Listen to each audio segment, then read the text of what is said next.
તો વડોદરામાં ઢોર પકડતી પાર્ટી ફરી એકવાર વિવાદમાં આવી છે। રૂપિયા લઈ અને રખડતા ઢોર ન પકડવાનું કૌભાંડ સામે આવ્યું છે। કર્મચારી અને પશુપાલકો વચ્ચે વાતચીતનો ઓડિયો વાયરલ થયો છે। અમુક કર્મચારી પોતાની ટીમોનું લોકેશન આપી ચાર્જ વસૂલે છે। પશુ ન પકડવા માટે 500 થી 2000 રૂપિયા લેતા હોવાનો ખુલાસો થયો છે।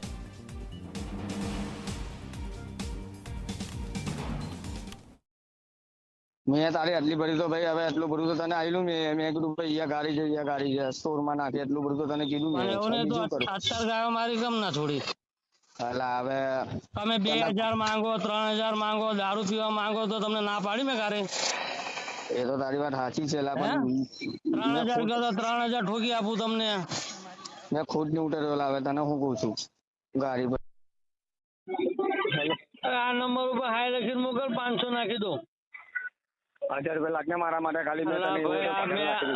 તને પેલા ભાઈ જોડે છે એનામાં ખાલી 500 પડ્યા હતા 700 રૂપિયા લાગીને ખાલી મારો ભાઈ મેં 300 રૂપિયા તારી સ્વાગન જો જેવું હોય ને તો ફોટો પાડી મોકલું અંદર કેટલું બેલેન્સ છે એવું ચાલ હા હારું ચાલ ને કઈ પછી યાર